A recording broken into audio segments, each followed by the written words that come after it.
Good morning, good afternoon, good late afternoon to some of you joining and listening in. My name is John Carroll. I'm the CEO and founder of the Service Council. Welcome to today's inService podcast series segment, A Buyer's Guide to AI for Service.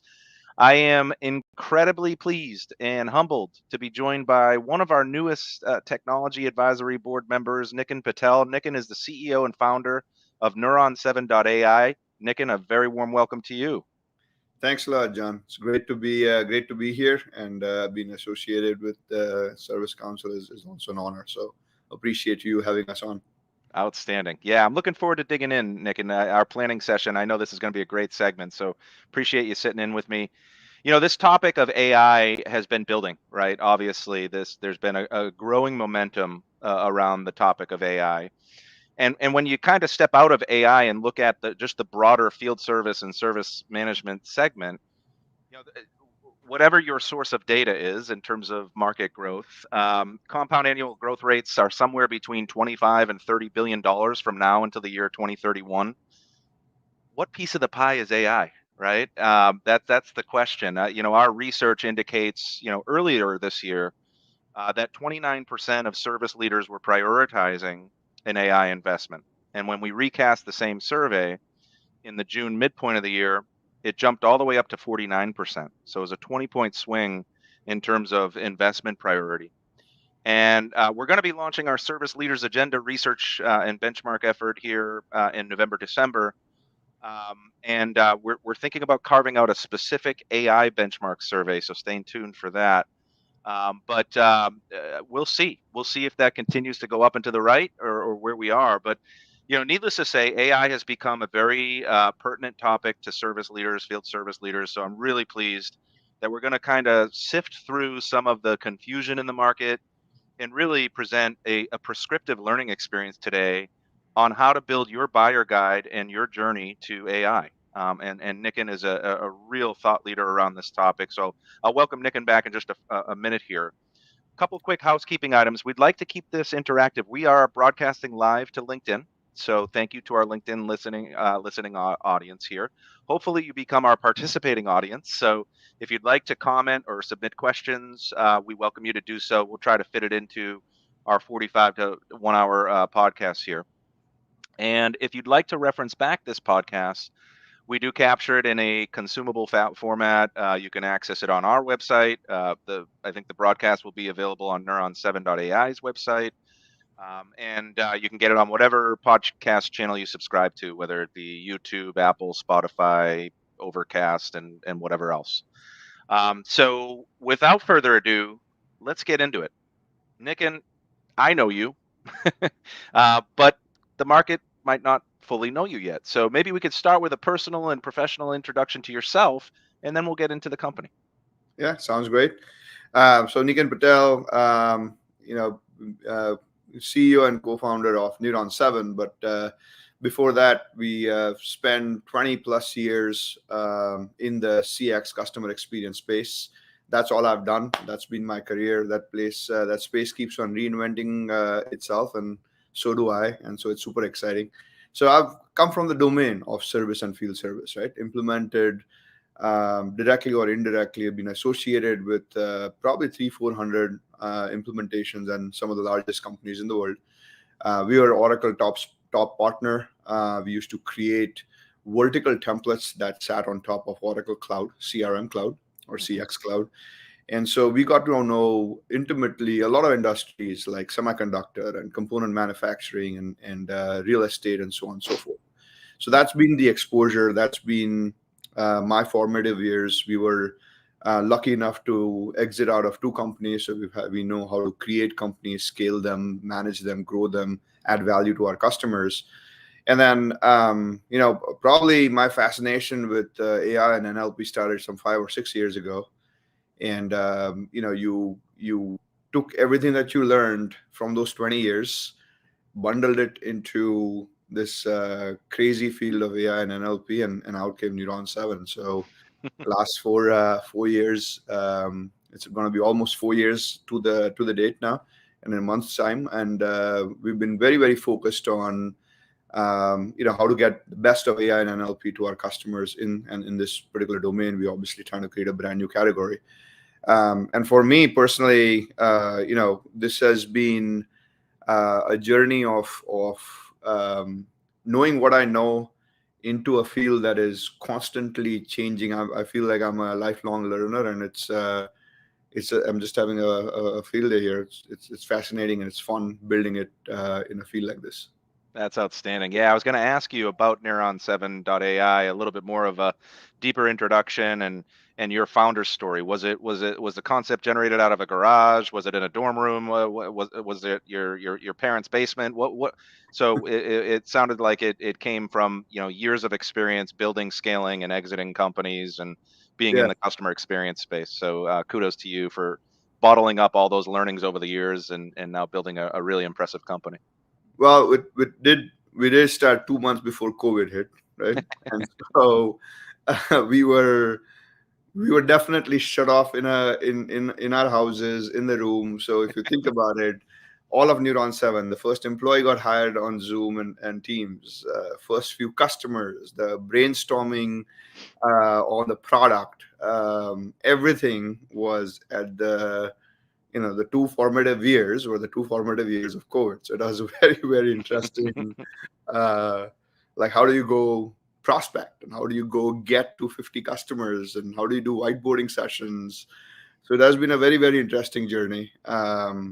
But it started, yes, there was the learnings and there was a lot of mulling over, like, why do these complex environments never work, right? So we always, whenever we did implementations and large scale implementations, global implementations, the one thing that would always fail, frankly, was the knowledge project, right? The knowledge creation of articles and stuff like that could just not scale at these very large global companies that had like hundreds of products and a dispersed team and stuff like that. And I was always like, man, this is just not the best thing that the world had come up with at that point in time was a bunch of KB articles and then keyword based search on it, right? You Yeah. were sending your field technicians and into the jungle, so to speak, in front of your customers with all these very complex products and stuff like that without anything more than a keyword based search and some knowledge articles. So when I kind of came across NLP and I had an inkling that this may be where the answer lies. Sure. And then apart from obviously reading a lot of books, how you learn from books and people, two Sure. things, right? Yep. Yep. So I started with that quest of doing that. And then apart from the books that kind of firmed up my point of view, we met a bunch of PhDs in the manufacturing automotive sector that were doing a lot of R&D, that were using notes and dealer notes. When you go give your car to a dealer, Sure. the technician writes up all these notes and they would aggregate all of this without touching the car. They could tell this is what's wrong with a 2012 Chevy versus a 2017 Chevy, like completely different product. Yeah. And I'm looking at that and I'm very fascinated. I'm like, so you could do this all without ever touching the car, just based on these millions of, but they were incredibly academically focused and focused on engineering. And Yeah. I'm like, why are you trying to make the product better? There's an immediate need to make the service call center agent and the field technician. You could use this immediately. So that um, it must be probably over hundreds of conversations, Sure. but I could just feel it in my bones that there is a way to solve this issue and the struggle of the last 20 years. And then, yeah, it was not as exciting as starting in a garage, but it was starting in one of the extra guest bedrooms in the house. And Hey, hey, if you can persevere the pandemic and launch a company and come out as successfully as you have, that deserves a round of applause. So kudos to you and the team.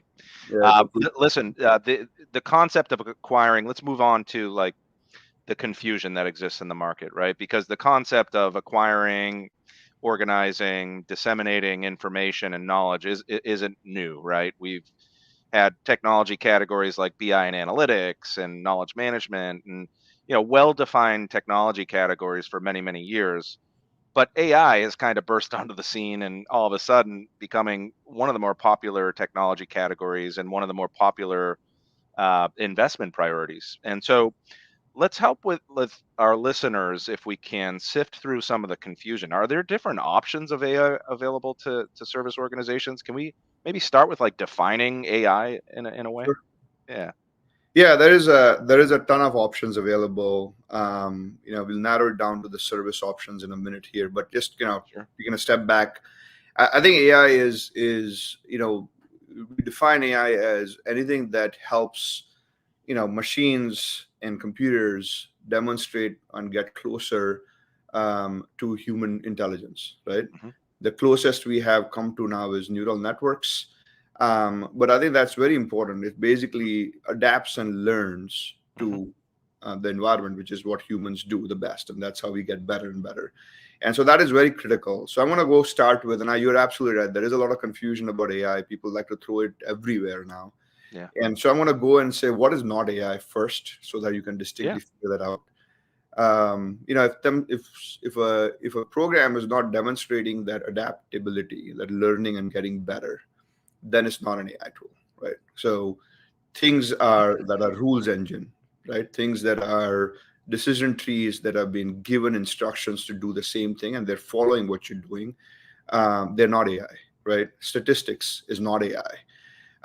But when you have programs, even if it is as simple as give me the most famous example is give me the list of show an AI program cats and dogs images, show it something brand new, it knows that this image that didn't exist is a cat or a dog.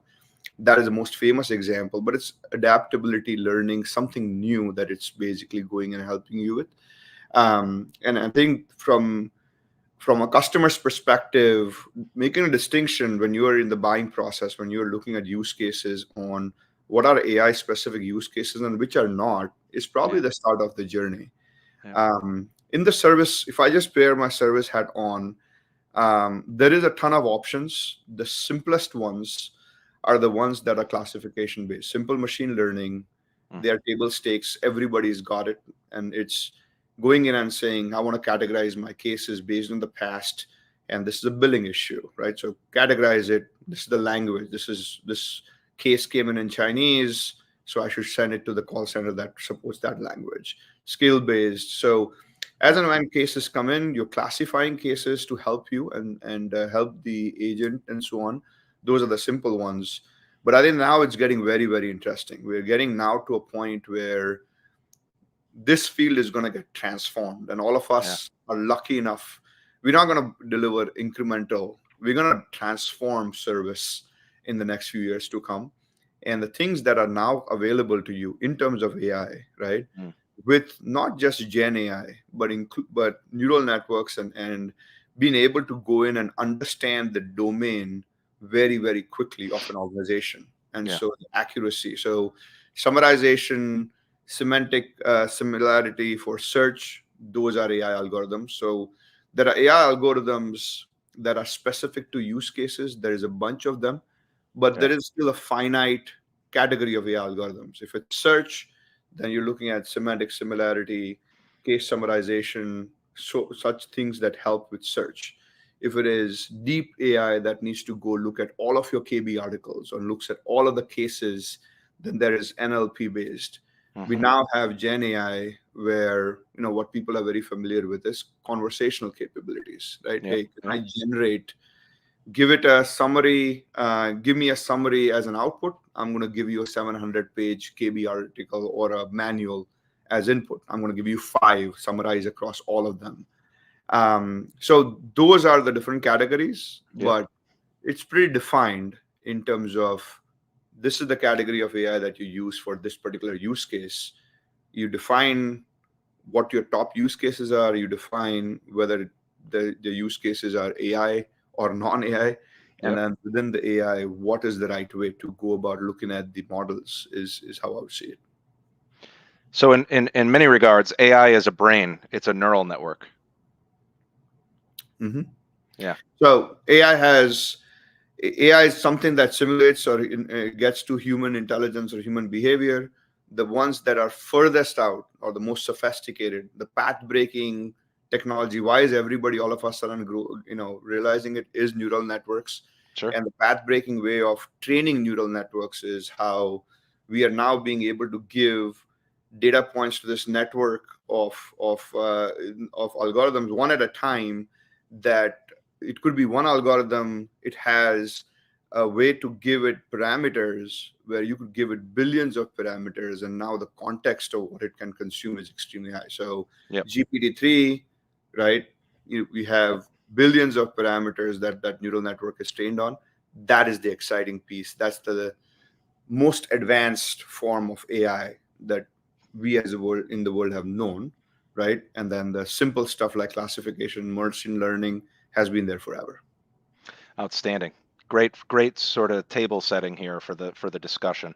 Let's get into some of the serviceability challenges, because you made a statement, pretty provocative one, that the service industry is going to be transformed perpetually really soon because of AI. So, according to the 2023 Voice of the Field Service Engineer Survey, 88% of responding technicians and engineers indicate that repair and break fix is a primary aspect of the work, and an equivalent 88% believe that the knowledge required to support those products and those issues in the field is increasing, followed by 86% that indicate the work requires greater technology knowledge, and 3 out of 4 indicating the products are just more complex, right? So the complexity of the delivery and the issue resolution and the repair instances is going up and to the right, right? It's just getting harder and harder and more challenging. Can you help us maybe define some of the serviceability issues that you see or you're hearing in the front line, and maybe you can dig in on that, transformative statement that you made in terms of the service industry and how AI is going to play a role in that. That would be helpful.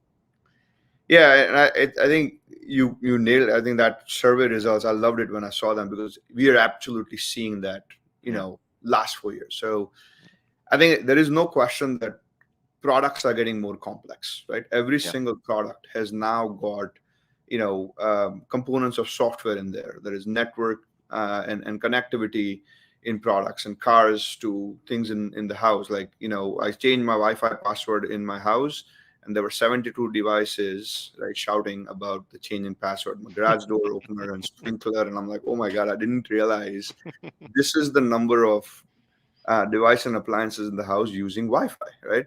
And I think that is, if you take that in the B2B context, let's kind of define this a little bit, right? So take med device companies, take industrial equipment companies, take high-tech companies. Yeah. Think about everything that is happening in the data center. Each of these companies, a Cisco, has thousands of products, right? And like you said, break fix or not, if I am a technician, if I am working for a Cisco or I'm working for an Abbott Diagnostics and stuff like that, Yeah. I have to know all of these products, the errors in each of these products, and each of these products are getting more and more complex. The next version that comes in from engineering is Yeah. even more complex than the next one, like the previous one, sorry, that Yeah. has got more hardware, more software and networking. And so I think it's getting to a problem of plenty, right? So I think Sure. that's how we define it, where 1,000 products and 50 errors each is 50,000. I Yeah. think the exciting part and the transformative part of where we are in our journey of how AI can help here is we're at a point where we now can, for each of these 50,000 malfunctions and errors across these 1,000 products for a Cisco or an Abbott, you can, for each of them, provide exact 5-step process to solve that issue, right? Sure. Like, I can give you at scale the answer that was never what we had before was a bunch of KB articles and search, and that search was keyword based search, and so we would just find the keywords across thousands of manuals. And we had a customer that showed us, here's a manual, I got 10,000 of them. In this particular manual, which is 700 pages, this word is mentioned, circuit pack fail is mentioned Yeah. probably 1,000 times, and it's just going within. That was the craziness. Whereas now we can give you, call it a co-pilot. We used to call it a Neuron 7 buddy. All right, co-pilot, right? Everybody loves the word co-pilot. So for each of them, you can now give it the exact answer. That's the Yeah. exciting piece, where if you can imagine for a bit, John, like, think Yeah. about it as, and I'll come up to exactly what changes with Gen AI, right? Why is a 6 months different from the previous world? But let's say you came out with a better mousetrap across the last 6 months and the previous world of AI. Yeah, But think about it. It's if you had a super brain that actually went through every single case you had in the past, that has read through all of your manuals, that understands the terminology of an Abbott or a Cisco, which is very, very technical, like a sure. network, and it never sleeps. It's there 24/7, and that buddy is available to you to call anytime you want, right? And it's learning every single time. In the morning, it was smart, but it's smarter in the evening with 500 more cases that it Yeah, saw and learned from. That's available now. That's available at scale. That's available to every person in the company. And that's why this is going to be transformative, because I've never seen yeah, in 25 years the capability of providing the accuracy, and you're providing that accuracy in weeks. yeah, That is why I firmly believe we are going to yeah. change the world on service. Yeah, a lot of people have been talking about guided workflows and prescriptive and proactive experiences, and not just in the customer realm, but also inside the organization for employees, right? You think about, how big of a problem, this challenge, this complex environment is. We actually asked the technicians in a follow-up question, what don't you like about your day to day? Number one and leader in the clubhouse is always paperwork and admin, right? Bane of Sure. their existence. Being tracked this year rose up to number two. It was completely absent. It was number seven last year. We think of that's a cultural challenge with respect to not having the frontline participate in digital transformation. So we're going to talk about the pathway to transforming in a little bit, and we might urge listeners to consider the involvement of their frontline in transformations. We see that as a best practice. But number three, and it's been consistently number two or number three, and actually in some years number one, is the time spent finding information, right? Yeah. So like the searching for information, they get stuck, and 81% of the time they still phone a friend, right? So Yeah. it's, how do we lessen the dependency on picking up and phoning a friend and give them the information, the knowledge, and the intelligence they need in the moment so they can be efficient. Utilization goes up, the stress goes down. There's so many good things. Issue resolution speeds up, customers happier. There's Yeah. nothing but goodness here by doing that. So, any reaction to that complexity problem, the depth of the complexity there? Yeah, no, I firmly believe that, if you we've met, and we've gone into the call centers and the service centers and field technicians and stuff like that. The reason why they are doing their job is because they want to solve the customer issue. There is a Yeah, inherent pleasure and a sense of worth that you get when you are at a customer site. You're in front of a CT scanner and you're able to fix it so the hospital is up and running quickly. There is that sense of worth that they want, right? yep, They yep, want to have the answers.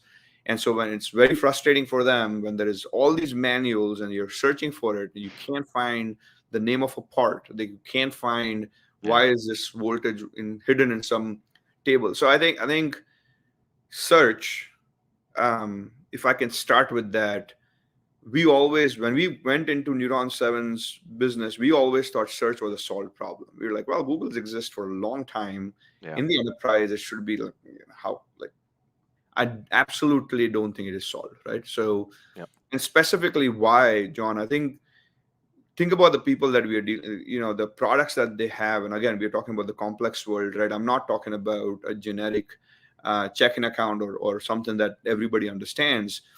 Some of these manuals are incredibly technical, right? The terminology is very, very difficult to understand. Like when we see, we don't understand oscilloscopes and CT scanners and stuff like that. When you see the documentation, you're like, I can't even read 5 lines of this, right? yeah, And yeah, so it was very difficult for computer systems and search technology to take all of this very heavy terminology, technical things, and get the accurate results. sure, That has changed, right? yeah, yeah, How good the AI algorithms are, how quickly can they understand your terminology. In telecom, RF is radio frequency, right?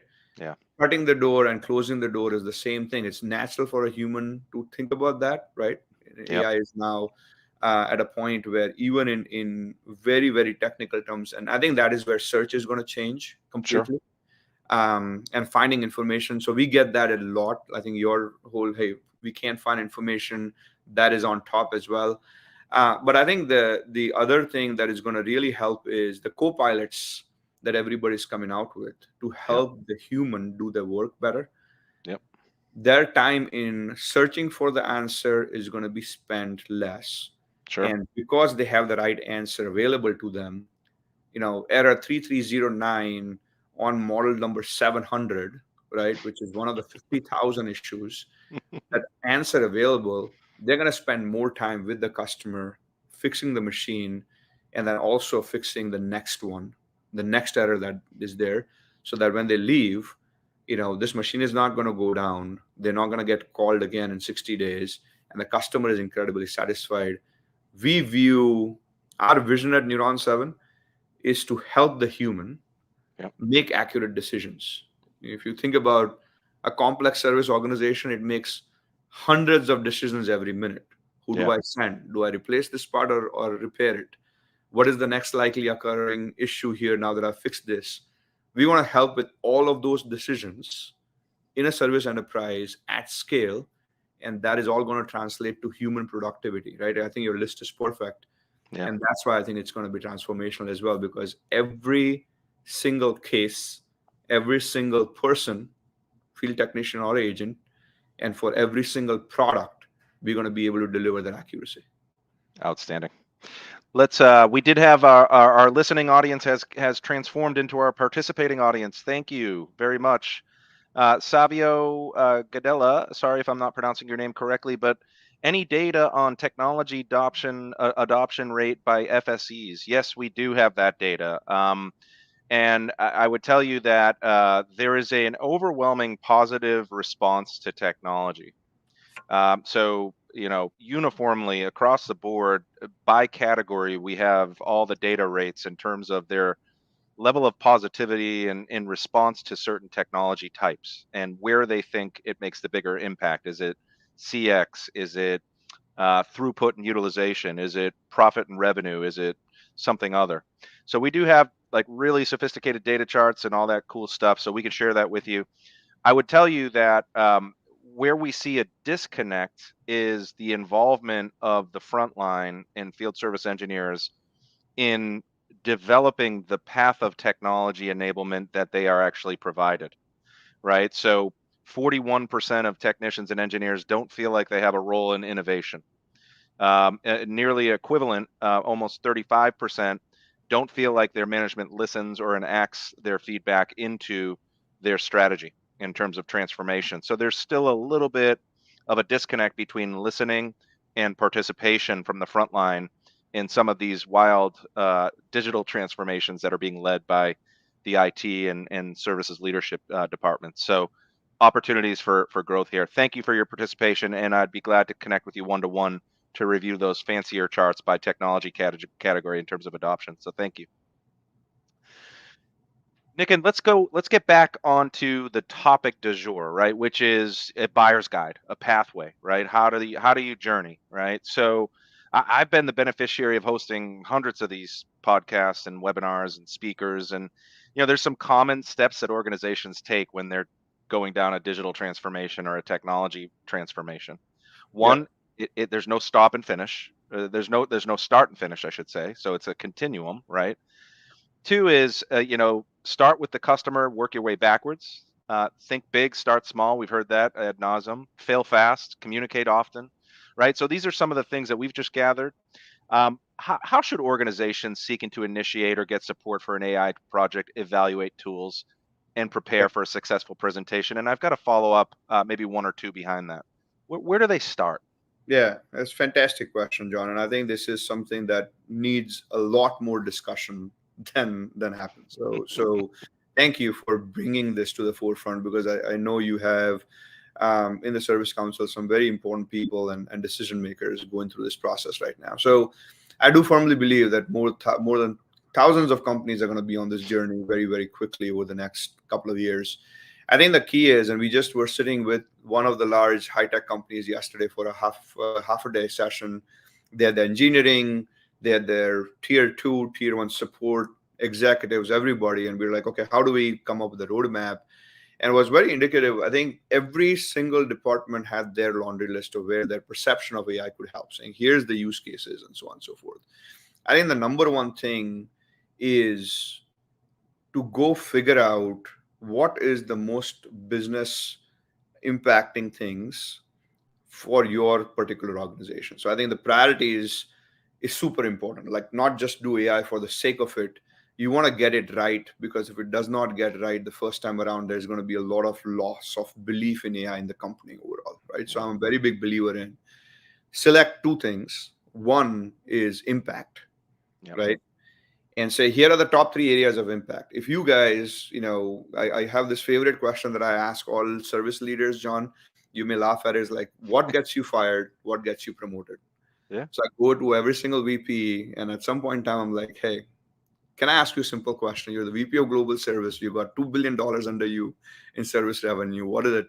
And it's amazing. A lot of companies, a lot of people in the service world would say, hey, resolution cost per Yeah. case. Yeah. And then I want to now get into my revenue optimization. I want to sit at the table.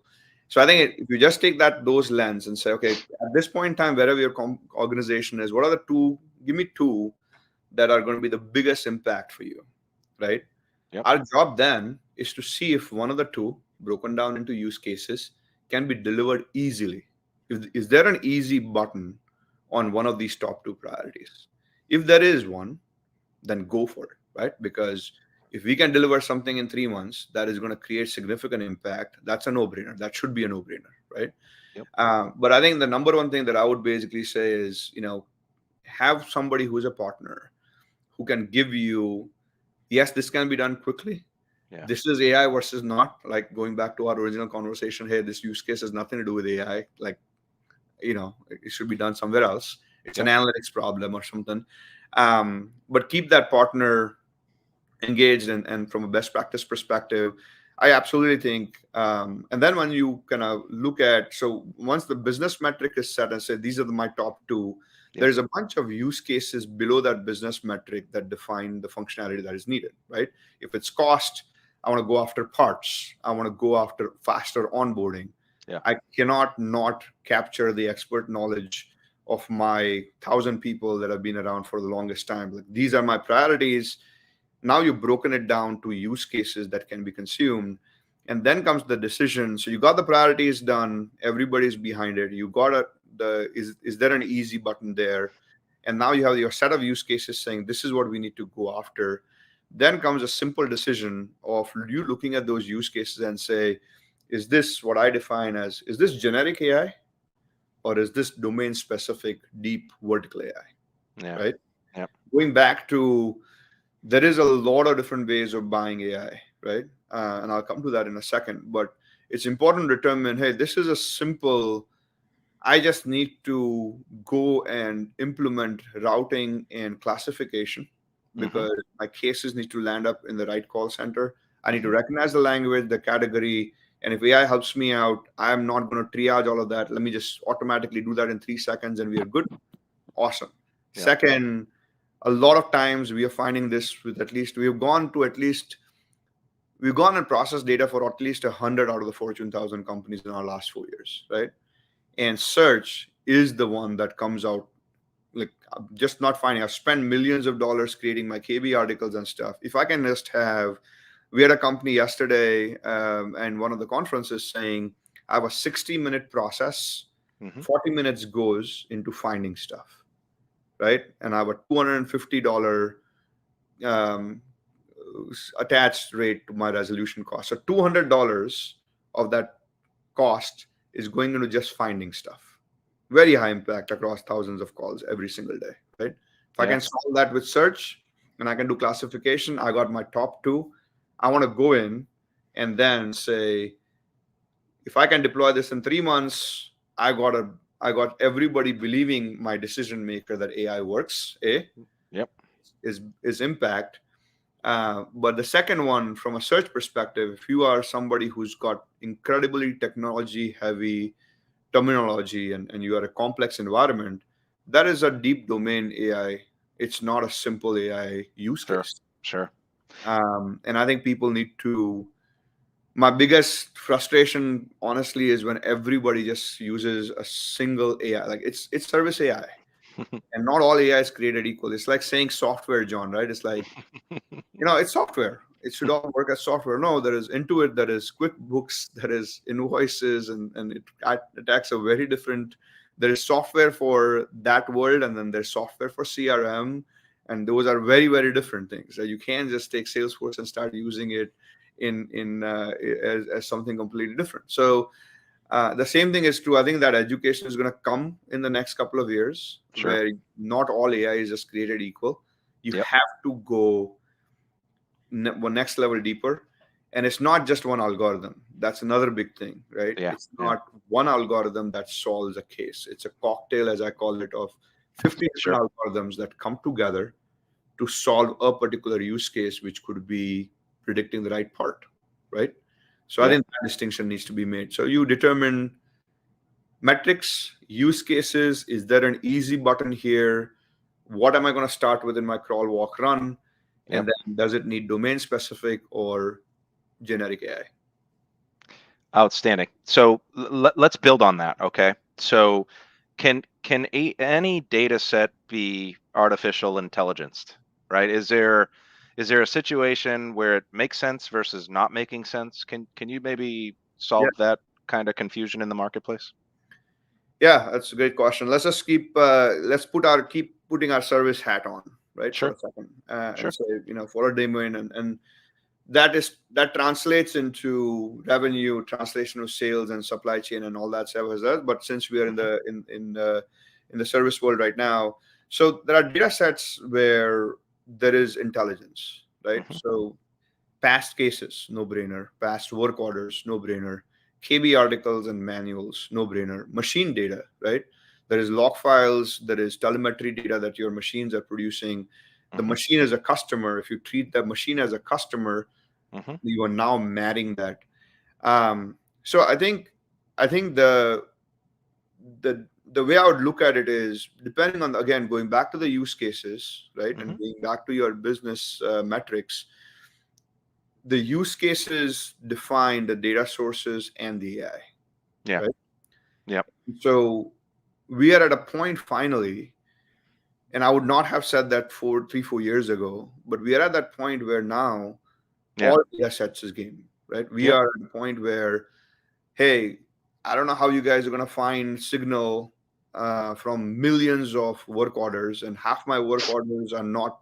My Yeah. customer descriptions are one of the pet things that I hear everywhere is, my customer descriptions are horrible. I don't know how you're going to solve something if the 4 word description is device not working well. Yeah. And Yeah. but it's possible now to leverage unstructured data like never before, like Yep. text. You're able to go in and do on videos, the video to text, and search on those things as well. You're able to go through multiple manuals, and languages is no longer a barrier, right? So we are at a point now where it's extremely accurate, where a Japanese user can ask a question in Japanese, the answer lies in a Portuguese document somewhere, Yep. and the answer is translated in 2 or 3 seconds. It not only finds the right answer across 10,000 manuals, goes to the right paragraph, figures out the answers, translates it back into Japanese, and does all of that in 3 seconds, right? Yep. Yep. So a lot of data sources are game now. Sure. Um, and For service specifically, it is going to be heterogeneous data set. You cannot go for an AI tool that works only on, hey, I'm going to just work on CRM data. I'm looking only at log files, and I just look at machine data to give you an answer. Those Sure. days are gone. Yep. Combine all of this. Where is your signal? Find the signal and get answers. That is a game changer. And I think the biggest thing that is driving accuracy for us, our Yep. top three are past cases and work orders, Sure. KB articles and manuals, and the most important thing that accuracy jumps is the humans themselves. Like, Yeah. expert knowledge capture happens, institutional knowledge capture is added to our AI. Yep. That is when we're seeing the accuracy jump. Humans fortunately are still the number one source of accuracy. So thank God. If anything, the last 3 years has taught us that, first of all, some bumps in the path, right?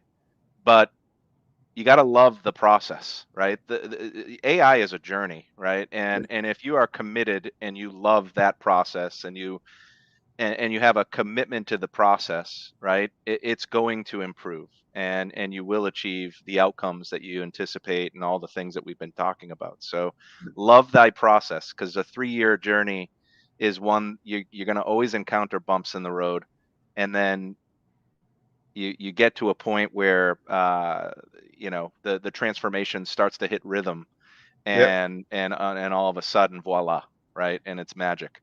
Let's get into the time frame. You said something about, I heard 3 months in there, right? So that was one time frame allotment that I heard. What can an organization expect in terms of time frame for a transformation like this? I talked about the notion that it's a continuum, it's never ending, it's no start and no finish. But Yep. what's an anticipated timeline for AI to be deployed, to be actually making an impact at an organization from your standpoint? What are you seeing? Yeah, and John, if you don't mind, I'm going to take it a little step backwards because I think the different options that you have, the build versus buy, drives the time frame conversation, Sure. right? So if I am a service executive, knowing what I know, and I have a global organization, I have billions of dollars coming in, there is multiple options that I have at my disposal to go buy and solve this, right? I can go to the platform guys, right? I can go Hmm. to AWS, Azure. They all have AI as a service. Yep. You can go to a Databricks or a Yep. Snowflake and say, my data and AI can come together, Sure. and I'm going to go in. I'm going to standardize on a platform and across the entire company, and then I've got all the algorithms and open source models available there at my disposal, and I'm going to have this platform give me my sales forecasting, my supply chain management, engineering use cases, service, field service. I'm going to use this platform for everything, right? So that's an option. There's an option where the CRM vendors, right, Zendesk and Salesforce and everybody obviously has got use cases that they are saying, Sure. hey, this is, and then there are specialized domain specific companies like Outreach, Sales Intelligence, and Gong from a conversational perspective, Neuron7 from a service intelligence perspective. We are all trying to solve something quickly, and it should be familiar to executives. This is the whole buy versus build. Sure. More generic the platform, the more build, right? Yeah. So I've got all my algorithms. If you go back to my earlier comment, each use case may have a cocktail of 50 or so AI algorithms. Somebody has to figure out the cocktail, Yep. right? Then Yep. somebody has to figure out the governance around it, right? So it's not as simple as calling an AI algorithm is 2 lines of code. There is nothing to it. It's the same algorithm. Everybody's got random forest. And if your solution is going to be a simple linear regression or something, that's simple, right? Hmm. But creating an AI product that is going to work at scale, is going to be accurate, and is going to be ongoing needs a lot more than not just those 50 algorithms in the cocktail. It needs the governance model. It needs a data pipeline for Yep. net new things. It needs to be integrated into your CRM and stuff like that. So that really matters in the time frame, right? If I'm building more, and if I'm going to bring in an Accenture and give them $500,000 or $1 million to build something, that may be the route to go, but that is going to impact. Sure. And the buy mode is where you're going to have quicker impact. I truly feel that people are going to, just like in the old world of enterprise software, like you could have easily created a CRM. Yep. A CRM is a bunch of data. It's a data model with a sophisticated SQL generator and Yep. then some workflows on top. And somebody could say, hey, and we did that. We basically were at that point where people are like, why should I not just create my own? This is Sure. such a simple tool. And here we are. And I think that's what's going to happen in AI as well, Sure. where the realization of what goes in and the amount of time. My biggest question is always, you can do that. You can go in and build your own. You can buy a platform and do it. What if after a year and a half, you Yeah. land up at 67% accuracy, Right. right? Versus buying something that is at 85. That difference is millions of dollars. The bigger impact is you just spend a year and a half building this, and you lost out on the AI learning from your business for a year and a half. Yeah. Huge opportunity cost. Yeah. Why should I even lose 3 months? I should have my AI learn today. But now that I've given you all this context, sorry, I think going back to the question on the service side, we are at a point where, at least I can speak for Neuron7, Sure. where we have tweaked this thing for 4 years constantly, right? The time to value and accuracy have been our two North Stars.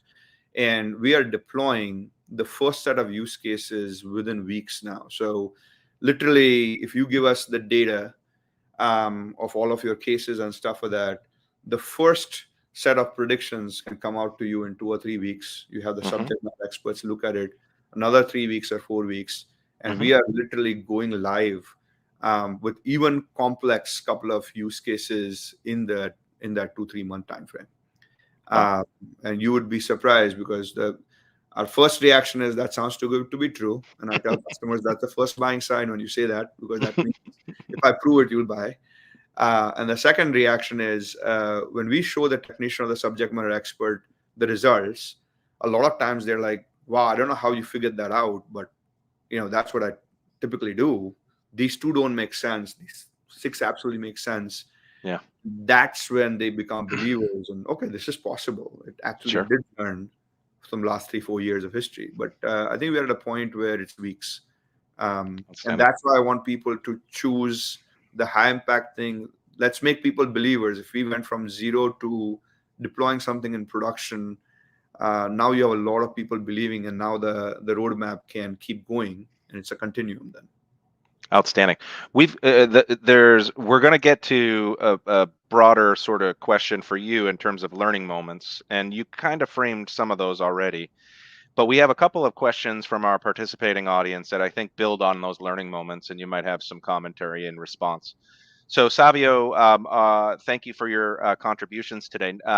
Niken, can you talk about the role of AI in self-service, more specifically, how to limit what AI provides so that customers are not empowered and perhaps encouraged to undertake a repair, for example? So the governance process of the empowerment that comes from AI. Maybe you can talk a little bit about that.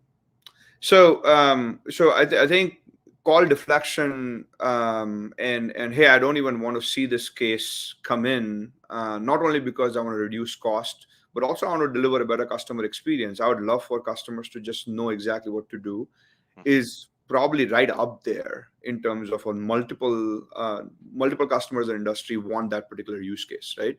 Yep. Here is how we think about it. I think, your customers are most important in terms of making sure that there's credibility behind your brand. So if Neuron7 was going to be implemented, we want to make sure that the accuracy is like way high up when we kind of go in and do all these things, right?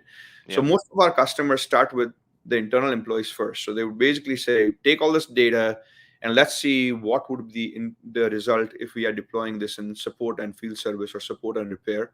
Sure. You then, obviously, this is a learning algorithm. And so over the next 6 months, it's going to zoom from an accuracy of whatever it is, 80% to 90% and so on and so forth. And then you have a threshold that, all right, we have reached that point in time where we can now shift what we have and then put it in the self-service mode, right? Yep. So it learns from your data, yep, learns from your experts, then it learns from everybody in the organization internally. Right? It gets better with each of these 3 stages. When it gets to the point of threshold of saying, I think this is good enough for customers, you shift left, yep, right? Which is go in and deploy it in self-service mode, but you know exactly what's going to happen. And it's ongoing, it's smarter and stuff like that. And I think how you deploy is very, very important. I think one of my biggest learnings is meet your internal user and customer and your external customer where they exist. Do not create a separate silo called Neuron7 internally. That's going to bring the adoption down like crazy, right? Yeah. We are within Salesforce, within SAP, within Microsoft, within ServiceNow. We are investing a lot of dollars Hmm. so that when somebody has deployed Neuron 7, it deploys Neuron 7 within Salesforce or ServiceNow, wherever. I've already got 5,000 users worldwide within Salesforce. One button click, I should be downloading it just like an app on Apple. Meet them where they exist. Infuse the AI predictions within their day in life seamlessly. They should almost not even know that they're going to a different product, right? It Yeah. should just be in that day. We call it path to progress or path to revenue, whatever it Yeah. is within your daily life. And same thing is true for customers as well, right? Sure. Anywhere they exist, they're having a chat with you Hmm. on your portal. The AI should give an answer there, right? Because they're Yep. trying to create a case. So that's how you should do it.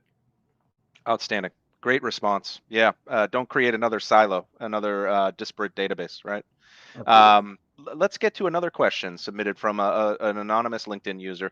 Don't you think it's advisable to push for AI implementations to start from R&D before even reaching the field service organization? And then there's a part 2 and 3 there, if you can see it. Yeah, Eh, it's I mean, great question, by the way, and I get that a lot. I Yeah. basically get, hey, let me start with my most educated users. The idea is if I can seed the AI with Hmm. the most educated users, like R&D and then engineering, and then my tier two, and then my tier one, and then tier zero, right? The idea is I want to start with, go to the people that know the product extremely well. Sure. While commonsensically does make sense to kind of go down that path, it's not necessary, right? Okay. Because the assumption here is it's only the humans. There's two sources of intelligence that you have in the enterprise. One is your people, for sure, but it's Hmm. also your data, right? Yep. We are trying to go tap into both sources of intelligence. And so your data, right? If you are a believer, and you will get to be a believer after you see the first use case be accurate. If you're a believer in AI, you basically saying, hey, there is 10 years of history of how the same R&D department or engineering or service and repair have solved cases. Let Sure. me learn from that, right? It's an indication of what that brain did. If let's say I'm one of your top technicians, and John, you're my manager, and if I resign, you're going to be in a bad mood. Apart from my knowledge and how I'm going to do and learning from the next 6 months, keep in mind I've done 5 years of solving cases for you, right? Before this. Yeah. So that data exists for me to go tap into, right? As a starting point. So I think the right thing to do is tap into your past data, right? Sure.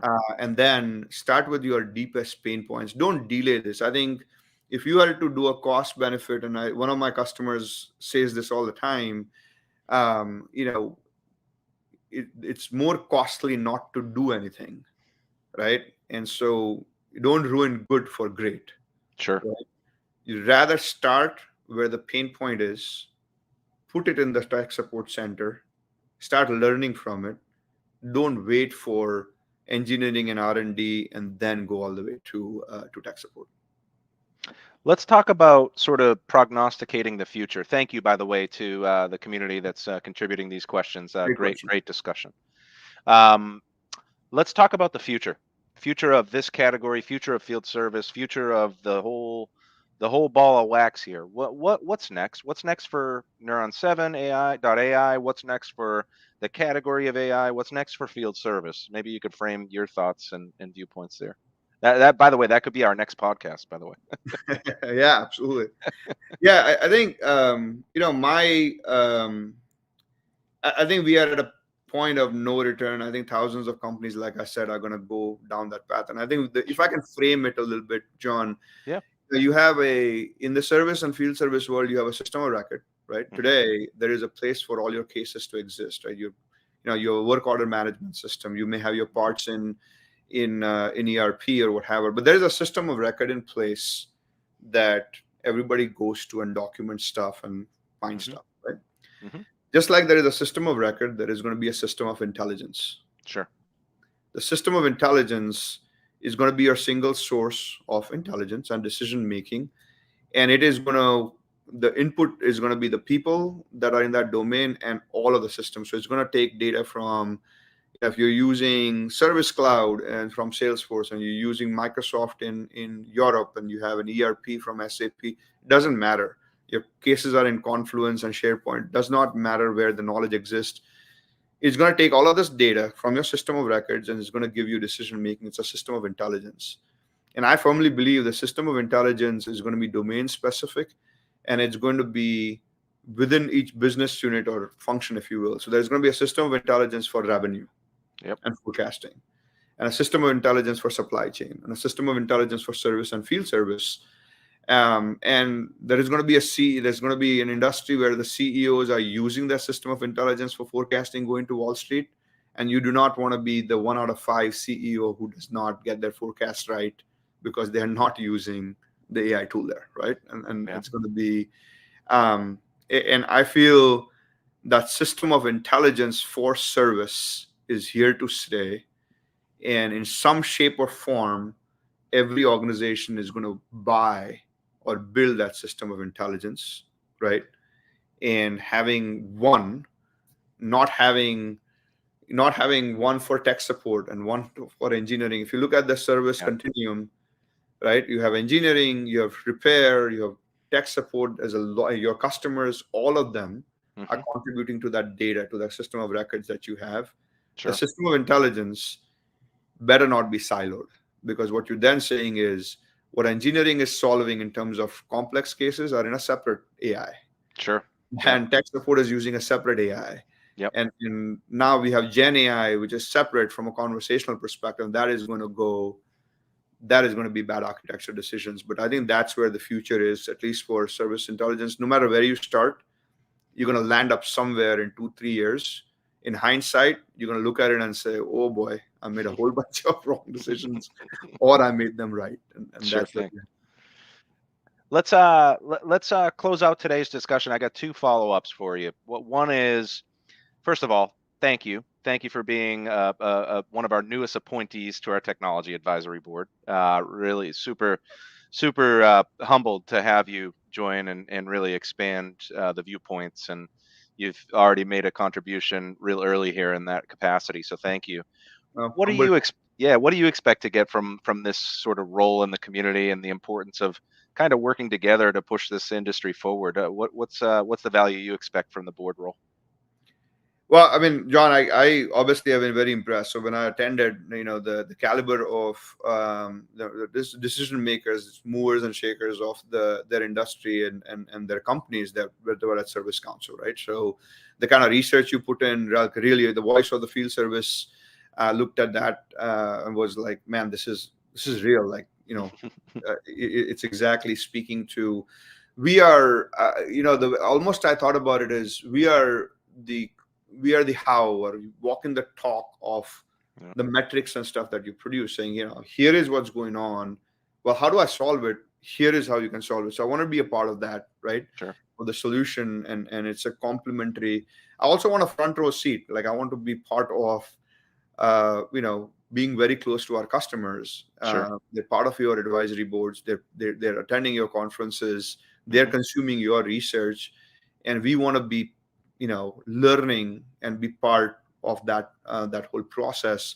So I think I feel like my learning is going to be in terms of what's really helping, what's top of mind for my customers is going to be on right. And hopefully I can, even if it is 10-15% of everything you produce, and we can influence and help with, we can say, out of these 100 things, these are the 10 things, and this is our point of view, and we bring learning back. Here's what we have learned from the data of 100 Fortune 1000 companies, and here's how they got it right.